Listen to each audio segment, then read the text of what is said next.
ಪಾಲಕರಿಗೆ ಒಂದು ಮಾತು ಹೇಳ್ತೀನಿ, ದಯವಿಟ್ಟು ಪಾಲಕರಲ್ಲಿ ಒಂದು ಏನಿರ್ತದಪ್ಪ ಅಂದ್ರೆ ಎಲ್ಲರಿಗೂ ಸೈನ್ಸ್ ಓದಿಸ್ಬೇಕಂತಿರ್ತದೆ. 10ನೇ ತರಗತಿ ಆದಮೇಲೆ ಸೈನ್ಸ್ ಓದಿಸ್ಬೇಕಂತ ಇರ್ತದೆ ಎಲ್ಲರದು ಇಷ್ಟ. ಯಾಕಂದ್ರೆ ಡಾಕ್ಟರ್ನೋ ಇಂಜಿನಿಯರ್ನೋ ಮಾಡ್ಬೇಕಂತೇಳಿ ಕನಸನ್ನು ಕಂಡಿರ್ತೀರಿ. ಪಾಲಕರ ಕನಸು ಕಾಣೋದು ತಪ್ಪಲ್ಲ, ಆದರೆ ವಿದ್ಯಾರ್ಥಿಗಳು ಯಾವ ರೀತಿ ಇದಾರೆ, ಅವ್ರಿಗೆ ಏನು ಇಂಟ್ರೆಸ್ಟ್ ಅದ ನೋಡ್ಕೊಂಡು ನಾವು PUC ಫಸ್ಟ್ ಇಯರ್ನ ಅಡ್ಮಿಷನ್ ಮಾಡಬೇಕಾಗ್ತದೆ. ಈಗ ಬ್ಯಾಂಕಿಂಗ್ ಆಗಿರ್ಬೋದು ಅಥವಾ CA ಆಗಿರ್ಬೋದು, ಈ ರೀತಿ ಮಾಡೋರಿದ್ರಂದ್ರೆ ಕಾಮರ್ಸ್ ಪೀರಿಯಡ್ಗೆ ಹೋಗ್ಬೇಕಾಗ್ತದೆ. ಅದೇ ರೀತಿಯಾಗಿ ಕೆಲವೊಂದು ಎಕ್ಸಾಮ್ಗಳನ್ನ ಫೇಸ್ ಮಾಡೋರಿದ್ರೆ ಆರ್ಟ್ಸ್ ಲೈನ್ ಹೋಗ್ಬೇಕಾಗ್ತದೆ. ಇಂಜಿನಿಯರು ಡಾಕ್ಟ್ರು ಆಗಬೇಕಾದ್ರೆ ನಾವು ಸೈನ್ಸ್ ಲೈನ್ ಹೋಗ್ಬೇಕಾಗ್ತದೆ. ವಿದ್ಯಾರ್ಥಿಗಳ ಇಂಟ್ರೆಸ್ಟ್ ನೋಡ್ಕೊಂಡು PUC ಫಸ್ಟ್ ಇಯರನ್ನು ಅಡ್ಮಿಷನ್ ಮಾಡಿರಿ ಅಂತೇಳಿ ಪಾಲಕರಲ್ಲಿ ಹೇಳ್ತೀನಿ.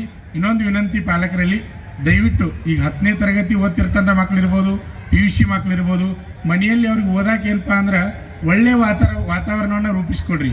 ಈಗ ಅವ್ರು ಓದ್ಕೋತ ಕೂತಿರ್ತಾರೆ, ನೀವು TV ಹಚ್ಕೊಂಡು ಕೂತಿರ್ತೀರಿ. ಅವ್ರು ಓದ್ಕೋತ ಕೂತಿರ್ತಾರೆ, ಅವ್ರ ಮುಂದೆ ಮೊಬೈಲ್ ನೋಡ್ಕೋತ ಕೂತಿರ್ತೀರಿ. ಆ ರೀತಿ ಇದ್ದಾಗ ಮಕ್ಕಳಿಗೆ ಮನಸ್ಸು ಏನಾಗ್ತದೆ ಅಂದ್ರೆ ಓದುವಾಗ ಚಂಚಲ ಆಗ್ತದೆ.